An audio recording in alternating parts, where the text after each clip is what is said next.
Hello folks and welcome back to Practically Perfect Planning. My name is Maddie and today we are going to continue going through my Disney experience. Last time we showed you guys how to set up your account. On this episode we're going to show you guys how to make dining reservations, how to make Fastpass reservations, so let's jump right in.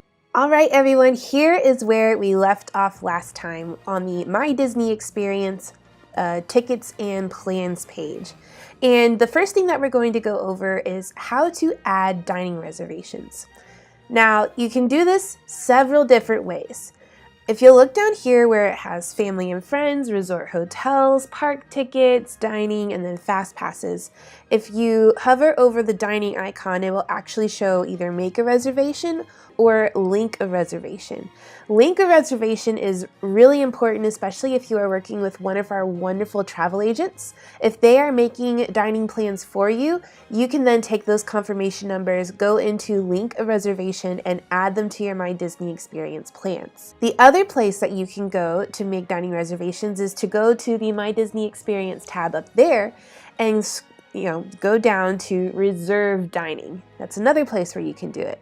The third place that I suggest you guys can go to make dining reservations is go up to the top up there and go to things to do. And then on dining, you can either click make reservations or you can click all dining.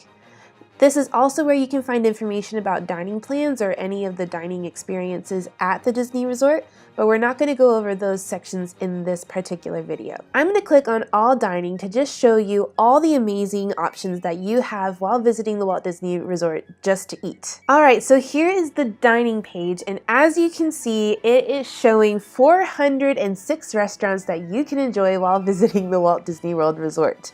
You are definitely not going to go hungry on this trip. Now, with that many restaurants, you might need to put some filters in to get something that you're actually looking for instead of just scrolling and scrolling and scrolling and scrolling.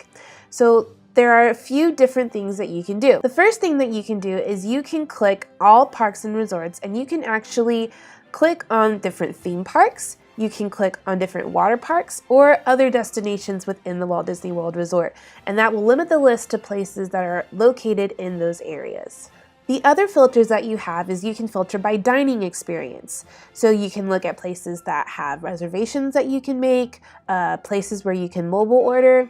There are different service types, whether you want like casual or fine dining or quick service. So if you're looking for one particular thing that you want to experience on your Disney vacation, that is one way to do it. The other way that you can filter these restaurants is you can filter them by price. So if you know that you do not want to pay more than $60 a person, then you can just click on these particular checkboxes and it will filter out anything over $60 a person. As always with a lot of other places on the web, you can filter by cuisine, you can filter by guest rating, and if you are on the dining plan, you can actually filter for only places that accept the dining plan.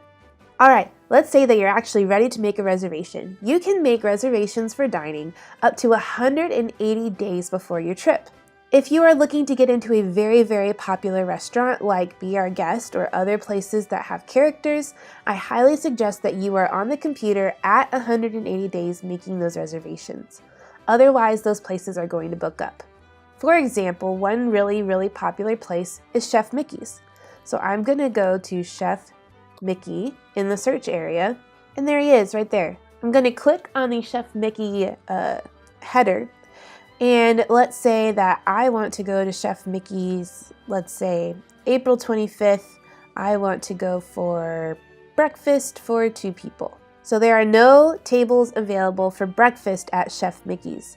So this just illustrates sometimes they do book out, and that is why you need to be on the computer at 180 days to make those reservations for some of the more popular restaurants. If you have other restaurants that are not necessarily as popular, you can definitely book those, even the day of sometimes. I know that my family has definitely done that. But it is more difficult to do that the larger your party is, so keep that in mind. Let's go back to our list of Disney dining places, and let's find one that I can actually get a reservation at. So I'm gonna search for all parks and resorts. I'm obviously in dining. I'm looking for 102 restaurants, and I'm looking for breakfast on April 25th for a party of 2, and I'm going to search times. And what this is going to do is it's actually going to bring up all of the places that have reservations available for breakfast for that party on that day. So I could do Good Morning Breakfast with Goofy and his pals, the Plaza Restaurant, Hollywood and Vine, Grand Floridian Cafe, and you'll notice that it has all of the times on there that you can choose from. Now sometimes those times change if you refresh the page, just depends on what is open at the time. So if you don't see something that you want, I highly suggest that you either refresh the page, or the other thing that you can do is instead of saying breakfast, you can specify a specific time and see if that time is available. All right, so say my family wants to go to the Plaza Restaurant for breakfast. I'm going to say 8 a.m. So right here you see that it has the Plaza Restaurant for breakfast, 8 a.m. breakfast for 2 guests on Thursday, April 25th. And my dining party includes myself, and then I'm going to click my husband, who's going to come with me. And then you click next. All right, now Disney does require that you have a credit card guarantee. They have a cancellation policy where they will actually charge you per person if you cancel within 24 hours. So you'll notice that it has the option of use the same credit card stored in my profile or use another card. And this is the page where you put in which credit card you want to put on file for the guarantee. Now this last page is not only your confirmation page, but it also allows you to do special requests. So say you have a food allergy that you need the restaurant to be aware of, you can click on that and you can specify which food allergy you have. I particularly actually have a gluten allergy. Now, if you are in a wheelchair, you need wheelchair accessibility, you can also note that in this section. Then the last thing you need to do on this page is you need to click I have read and agreed to the guest policies. If you want to read all of them, here's the canceling information, booking information, all of that kind of stuff. So read through that. Once you've read through it, click the checkbox and click reserve. Now I'm not actually going to be in Disney on April 25th, so I'm going to cancel and leave this reservation for somebody that wants to enjoy it. Now, the next thing that we're going to go over is how to reserve Fastpass, and it's very similar to dining.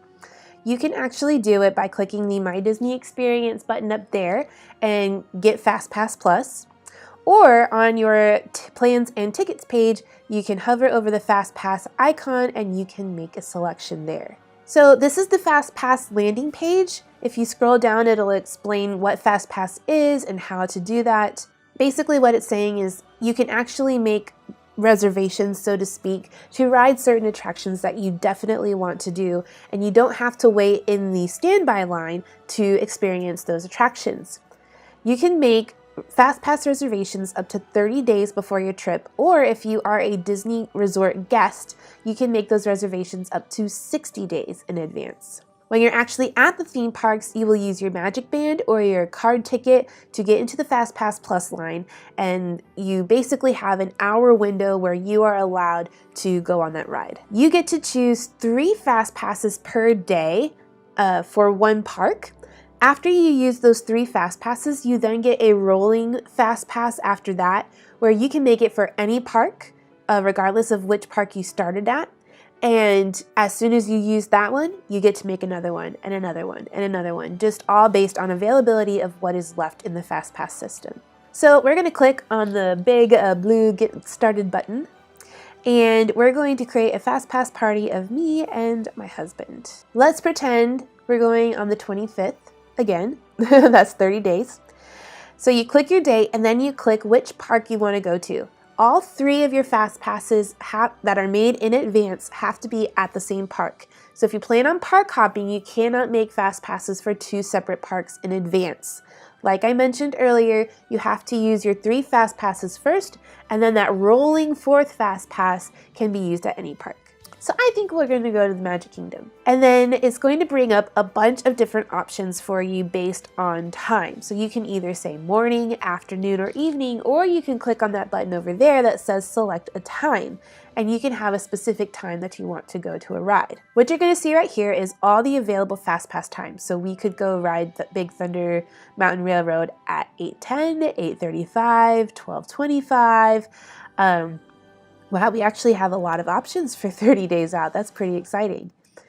Now, as you scroll down and look through all the things, you'll notice that currently unavailable is Tomorrowland Speedway. And let's actually change the date. Let's go back because I want to show you what it looks like when there's a Fastpass that is unavailable. All right, so for April 1st, we still have some Fastpasses that are available, but if you scroll all the way down to the bottom, you will notice that Meet Mickey Mouse and Minnie Mouse at Town Square Theater, there are no more Fastpass times available for this experience, but standby may be available. So that means that all of the Fastpasses for this particular attraction are gone, they're reserved. Same thing for Seven Dwarfs Mine Train. So if you are looking for a particular experience and you don't see it up at the top, make sure you scroll down all the way to the bottom because that will let you know if all of the Fastpasses have been reserved for that day. Honey, which ride at the Magic Kingdom do you want to ride? Thunder Mountain it is. There is a 640 for Thunder Mountain available. So you'll notice this is our confirmation. We have Monday, April 1st, 2019, Big Thunder Railroad. We have an hour window from 6:40 to 7:40 to ride this ride and not have to wait in the standby line. We have myself and my husband, and if I were actually going to be in Disney on April 1st, I would click confirm, but I am not, sadly, so I am going to click start over. Notice that when you click start over, it says starting over will clear the Fastpass Plus selection in progress, and so you have to double confirm that you've done that. Now, if you go to My Plans, it will show you all of the Fastpasses that you make, and it will also show up on your app so that you can know where your Fastpasses are while you are visiting the parks. So that's a quick look into my Disney experience and how to make reservations for your trip, whether it's for a Fastpass or a dining reservation. If you have any questions, do not hesitate to either reach out to us by writing questions in the comments, joining the Mouse for Less Facebook group, or reaching out to a Magic for Less travel agent. They will be more than happy to walk you through making any reservations for your Disney trip. Thank you guys so much for watching this video. This series is brought to you by the Magic for Less travel agency. Their Magic Plus concierge service is designed to make you feel like a VIP while visiting the Walt Disney World resorts. Their agents have first-hand experience that is going to help you plan a vacation that meets your needs, saving you time and money at no extra cost to you. And once you've booked things like tickets or hotels, you can use them as much or as little as you need to plan subsequent things like fast passes or dining reservations or anything else for your vacation. You can request a no obligation quote at themagicforless.com and an agent will get back to you immediately. This series is also brought to you by themouseforless.com, your #1 destination for Disney news and updates. There is so much information there to help you plan your Disney vacation, things such as resort guides and restaurant information, and you can find it all at themouseforless.com. Thank you guys so much, and we'll see y'all real soon.